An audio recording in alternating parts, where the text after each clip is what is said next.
Buenas tardes chicos, vamos a dar inicio a esta clase. Sí, la clase pasada habíamos visto un poquito comenzado con todo lo que es medio ambiente y hoy vamos a abordar saneamiento ambiental, sí, el agua potable. Bien. Vamos a repasar un poquito. Sí, habíamos visto que el saneamiento ambiental, sí, se refería al saneamiento básico, sí, al primer saneamiento básico que tiene que tener, sí, un medio ambiente donde va a habitar una comunidad, una población, sí, está dirigido a la preservación y la recuperación de la seguridad, salubridad del ambiente, sí, favoreciendo las condiciones que promuevan una salud, sí, y el desarrollo de la comunidad. Bien, entonces dijimos que el saneamiento ambiental se va a ocupar de los siguientes aspectos, ¿sí? El control de abastecimiento de agua potable, el control de eliminación sanitaria de excretas y basuras, ¿sí? El control de artrópodos roedores, ¿sí? El control de alimentos, el control higiénico de una vivienda sanitaria saludable, ¿sí? La higiene y la seguridad industrial. También se va a ocupar del control de la contaminación atmosférica, todo lo que es la contaminación del aire, ¿sí? Y todo el control de la contaminación del suelo también. Bien, entonces teniendo esto, sí, vamos a ir desarrollando de a poco y hoy vamos a ver, sí, el saneamiento ambiental básico, sí, el control y abastecimiento de agua potable. Bien. Bien, ¿qué es la agua potable? ¿Sí? El agua potable es la agua, ¿sí?, que se encuentra destinada al consumo, ¿sí?, del ser humano. ¿Sí? Debe ser un agua cristalina, agradable desde el punto de vista del sabor, del olor. ¿Sí? Entonces siempre decimos que tiene que ser incolora, inodora e insípida. ¿Sí? No tiene que tener color, no tiene que tener olor y no tiene que tener gusto tampoco. Bien. Bueno, esos serían los principios básicos con los que tendría que tener una agua potable. Bien, el agua sí más que nada es un mineral, sí, es un elemento fundamental para toda la vida del ser humano y toda la vida viviente en realidad, sí, a toda especie. Entonces, por eso de la necesidad de tener una agua en condiciones para poder incorporarla al cuerpo. Tenemos nosotros las previsiones de agua, o sea, el agua que llega a la tierra, ¿sí? Llega por diferentes formas. Bien, una de esas es la agua de lluvia, ¿sí? Otras son las aguas superficiales, ¿sí? Las que están, por ejemplo, los ríos, ¿sí? Los afluentes, las acequias, todas esas son las que están por encima del suelo, las superficiales. ¿Sí? La lluvia que cae del cielo, y las aguas subterráneas, las que se encuentran por debajo del suelo. Todas estas aguas así en su ambiente natural requieren de un tratamiento para el consumo para que no causen un daño en el cuerpo de las personas. Bien, entonces vamos a ir viendo de a poquito, ¿sí?, qué es lo que necesitamos nosotros de estas aguas. Por ejemplo, ¿sí?, comencemos con el agua de lluvia. Sí, el agua de lluvia se puede utilizar, sí, sin ningún problema. ¿Sí? Por lo general no tiene contaminación biológica. Bueno, esto antes en el tiempo, si yo puedo, si no estoy en un ambiente, porque ahora decíamos que anteriormente si el agua de lluvia era un agua potable para el consumo. Yo podría poner en donde viva, cuando llueve, pongo un tachito, una jarrita y esa es una agua apta para el consumo, ¿sí? Es un agua potable. Pero esto lo vamos a tener nosotros que incorporar a la nueva realidad que tenemos de medio ambiente, ¿sí? En una ciudad, por ejemplo, donde hay una contaminación atmosférica bastante elevada, ¿sí?, el agua de lluvia también, ¿sí?, va a absorber todos esos tóxicos que tiene el aire y no va a ser tan saludable para el consumo. Bien, entonces dependiendo de la ciudad, ¿sí?, y dependiendo del aire atmosférico de esa ciudad, será que va a ser potable o no. ¿Sí? De todas maneras, si el agua de lluvia, ustedes han visto que cuando la lluvia cae, ¿sí?, tengo que, antes de juntar el agua para poderla consumir, tengo que esperar, por lo menos 5 segundos.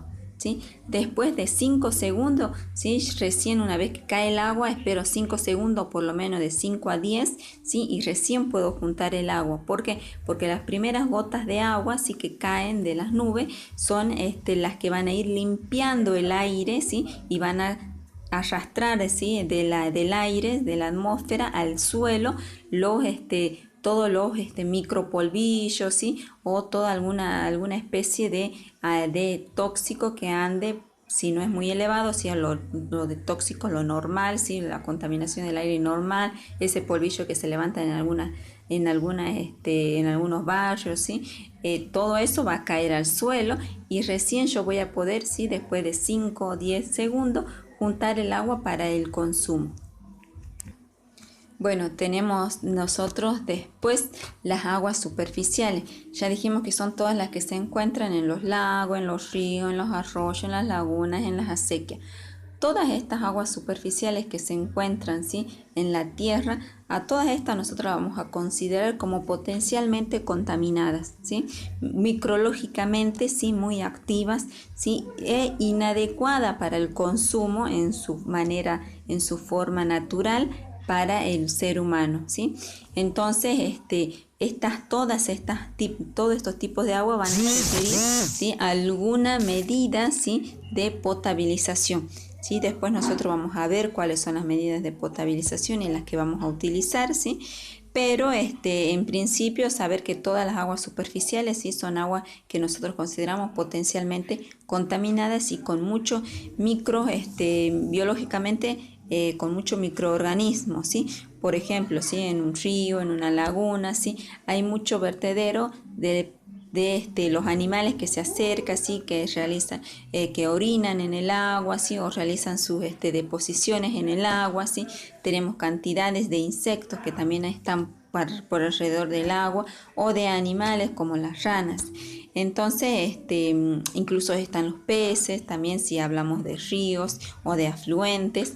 Entonces, genera a que no sea una buena, a que no tenga una buena disposición para el consumo humano, ¿sí? Está llena de contaminantes, por eso es que decimos micrológicamente muy activa.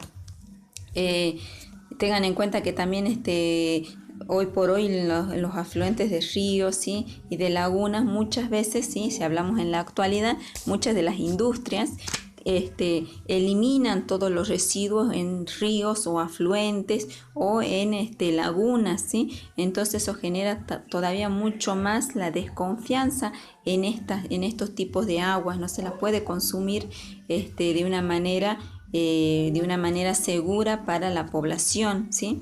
Entonces tenemos que tener en cuenta esto. Bien, después vamos a seguir con las aguas subterráneas. Bueno, ahora vamos a tener, sí, las aguas subterráneas. Bien, las aguas subterráneas entonces son todas las aguas que se encuentran por debajo de las napas de la tierra, ¿sí?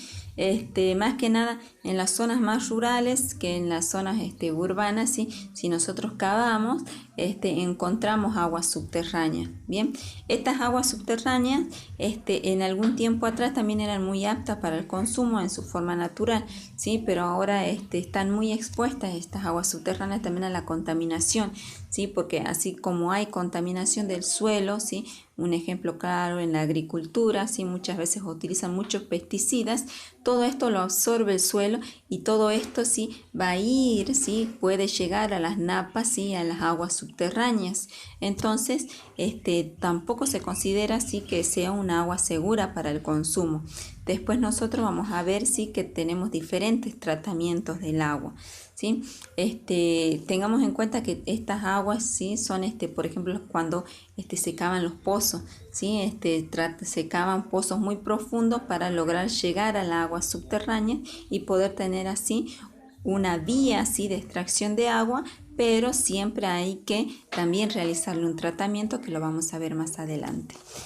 Bueno, para ir finalizando, sí, la calidad del agua sí se va a dividir en dos formas, ¿sí? o únicamente en agua potable y agua contaminada. No vamos a tener aguas intermedias, no, o es potable o es contaminada, ¿sí?